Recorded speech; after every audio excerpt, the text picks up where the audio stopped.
All right, I'm Izzy. Today I'm joined with Shorthop, Inconspicuous, and Chim of AOE Randoms. How are you guys doing today, guys? Good. Good. Dylan. Pretty good. Doing fantastic. All right. So, does one of you guys want to just kind of introduce your guys' team and kind of how you guys came to be? I'll I'll just let you use take this Shorthop. one, brother. Thank you. Yep. Okay. Yeah, So boy. how'd the team come to be? So at the end of last year, around October, I was approached by a particular coach. A friend, a friend, a Together. friend, a friend, a friend, A a friend, friend, a friend. a friend who's no longer coaching amateur this year, and he was putting a team together that consisted of me, Chim, Paucus, Captain Shrimps, and War Machine Hyper, and we were playing in the amateur circuit for last year and a little bit of like early on into 2021. And from that, me, Chim, and Paucus sort of stuck together after a little hiatus for a couple of months in January, February, and March. We came back around April with picking up Inconspicuous as well as Competition 9 at the time, now working with Leo 99 and Josie to round out our roster. And we've been sort of playing the amateur circuit this year ever since. Awesome. So I guess I have just some fun, like, get to know you questions for the audience. So my first one's gonna be, if you each had to retire one old champion from the game, who would you retire and why? Graves. Graves. Instantly Graves. Old Graves Why? was my boy. I was a one trick of Old Graves, and then they reworked him, and I've just been depressed ever since. You So, gotta send him to a uh, home. Yeah. yeah, I would retire him. All right. Jim? Who I'd retire? I mean, it has to be Timo. Like, I swear, every time in solo queue, I pick Renekton. I play against like Gucci Shroom or like Young Fappy, like just like crazy Timo players. They just run Ignite. They go PTA, and I'm just really sad. So definitely Timo. Get him out of here. He needs a rework. His kid is too toxic. Too top lane. Yeah. IMO. Yeah, I think a lot of people would agree with that one. Mhm. All right, and then inconspicuous? So I can't decide between two. The one that comes to mind is Rise, because obviously Riot can't figure out what to do with that champion. The second one is Ezreal, which my AD's gonna hate What? me for. Oh I Oh, my you're think gonna die, huh? god. I think Ezreal is a balancing nightmare for Riot, and they always like whenever they adjust items, they always forget how the items will impact him, and then he'll just be broken for like 2 months, and the entire meta revolves around that champion, and it's really annoying. I agree, I agree. Wow. I think you see that like yo-yoing a lot with him. Um, so on the flip side of that, if you had to play one champion until you retired or to the end of time, who would you play? uh, You just Oh retired Graves, man. so you can't say Graves. Yeah. Probably Ari. I'm an AD carry player, Oh. but before I played AD carry, I was actually a one trick Ari mid, and that was a lot of fun. But I stopped playing only Ari because, well, I can't go pro like doing that. But she was a lot of fun. She was a lot of fun. I think if I had to play one trick for the rest of my life, it'd be Ari, and I'd probably like stream her or something because pretty fun champ. For sure. Wow.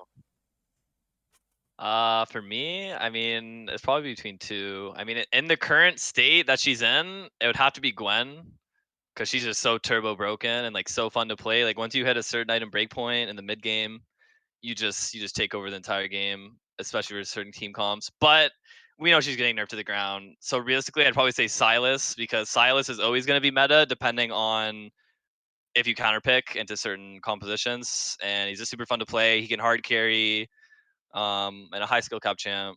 So probably Silas, but Gwen's also turbo P, so we love Gwen. Yeah, for sure. And then for me, I'd probably say Soraka. Okay. uh, I Oh, think boo. I think she's super funny and super annoying for teams to deal with. And I think no one really plays her in competitive, but the champion itself is very flexible to solo lanes, center lanes, and bot lanes support even.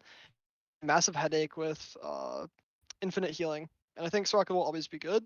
It's just people don't want to play her because ego. So Yeah. Soraka. IMLS would love Awesome. that, Nick. Well said. All right, so inconspicuous. As coach, what is one thing that these guys do that makes you really roll your eyes? when you're watching their games? Where to start? Oh, Where to Oh, start? no. so it's funny that these two are in call. So they're the two most known for inting scrims and matches when we're playing for fun. And then beyond that, they don't just end, but they clog comms the entire time. So they'll die and then complain about how broken the champion that killed them is for 30 seconds. And nothing will happen for those 30 seconds. And then the entire scrim is just pointless because they ruined it. So it'd be that. Wow. Yeah, I've grown since then. No, you But haven't. so- You wish you have. You haven't. yeah, true. Yeah, we're getting real out Probably. here. It's It's a all work in right. progress. It's a work in progress. Yeah. You gotta strong mental. You gotta keep the mental strong. Yeah, Uh. speaking of mentals, what is your guys' like personal favorite methods for untilting or remaining positive during games? I guess I'll start. Yeah. Probably just a deep breath. Like I'm a deep breath taker, and I like to tell my team to just breathe because sometimes the comms get clogged with like everybody being so like hyphy over stuff, and I'm like, yo, just chill. Like let's breathe. And I just bring it down an octave. That's a really fancy way of saying I tell everybody to be quiet. Yeah. Yeah, basically, and sort of just chill. So that's kind of how how I get through tilt. So I sort of just chill. Yeah. True. Chim? For me, like in matches, like if I know that I'm getting targeted by like jungle or like mid roams and stuff, I know that generally other side of the map should be getting advantages. So I just look to see like CS difference in bot lane or like maybe kill leader or stuff like this. And so like if I'm getting zoned up top waves, then I know that bot side will get strong and that I'll still be able to contribute later in the game. I just got to make sure that I don't die or like, maybe look for stuff where I can like maybe reset and look for roam timers, things like this. But from top, you just kind of gotta, have some faith in your team that they can perform opposite side of the map when you're getting run down on the top lane because it can be pretty unforgiving sometimes, depending on the game. For sure, for sure. Knowing when to play weak side and staying positive is good. It's very important. I Very agree. important. Can't confirm. Yeah. Yeah. All right. And Inconspicuous is for you. Anything to add, at least on that train? I mean, yeah. Sorry. For me personally, just walking away. Taking my headset off. Sometimes listening to them can be worse. Things can happen inside League of Legends. It's a complex game, so sometimes I get it. Sometimes games are inted. I need clear mental. But usually it's just humor. Is I think the way that we all deal with it. Someone usually breaks the ice with a stupid comment, but it's important because it eases everyone's nerves. I think that like it's undervalued at least. Yeah. And I think that's what our team does good in terms of like detilting. It's just finding humor in even awful scenarios. Yeah, for sure. It seems like you guys have a really great dynamic. So I think I'll finish it off with one more question, and that is, what is your guys' favorite like team memory, or something just funny that you guys think back on and laugh? I need a minute for this one. Anybody else Yeah. want to start? Yeah. Team memory. I mean, I can go. Yeah, go. It was definitely Cup when we beat AOE mains roster. Because so Carrie had put out a tier list where she ranked teams in the tier list based on alphabetical order. And then everyone else that put out tier lists for Cup had us like last place, not even making it, doing very bad. And when we beat AOE main, it was funny because it made her tier list the most accurate, and she did it as a joke. We love it. So I found that really personally humorous, but on like a more serious note, is I think it proved to our team that like not only are we capable, but we are a very good team that can come together and do very good things when we execute to the game plan. And I think it put us on the radar. For a lot of people that just had kind of written us off as like a 16 place team that will show up in groups and then you won't hear about them. So I think that that moment was really important for us to have early on, and we can hopefully build from that.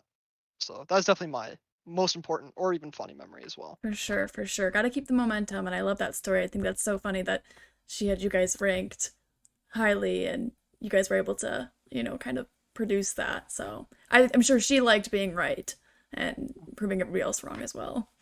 Mm-hmm. Ian, you want to go? I mean, there's like it's not like a huge thing, but in the most recent tournament we played in, we were drafting versus some team, and we were like, oh, okay, they have R5. Like, what are they gonna pick? We thought it was like, okay, maybe it's like a Collie or something OP. Maybe it's like I don't know, like Gwen. And then they locked in Heimerdinger, and we all just lost our minds. We were just like, just screaming, losing our minds, just like what is going on here? So I mean that was hilarious. I think we all had a great laugh over that. The Heimerdinger R5 is something that you don't generally expect from a team. So I had a good laugh at that. It was a Heimer mid to a Nivea top. Yeah, it was a really weird draft. Really Yeah. It weird was draft. it was crazy. Yeah. Yeah. My favorite memory, probably. I mean, Nick kind of stole mine, but winning against AOE main was sweet. I think that sort of put our names out there because for the longest time, like people just have absolutely no idea really how to judge what was really happening in amateur, and people just thought we were bad because we've been together for a while and haven't like produced amazing results or whatever. But Lost to Revival and Upsurge before yeah, Legend as well. and basically, I just like proving the narrative wrong. Sort of always been an underdog with League. So that was like a favorite memory I remember really popping off after beating AOE main, sort of being like, we can do this, guys. And yeah, I mean, there's a lot of like small things. It really is the little things with our roster because like we're just so dumb all the time. So I don't know where to start. But in terms of like big things that really stand out for League, um, it would have to be that for sure. Yeah, for sure. Well, that just goes to show that good things come in time, and I really look forward to your guys' performance at the tournament. So, best of luck. Thank you for chatting with me today, and I'll see you guys later. Thank you very Thank much. you. All right, Bye thank you. bye. Bye.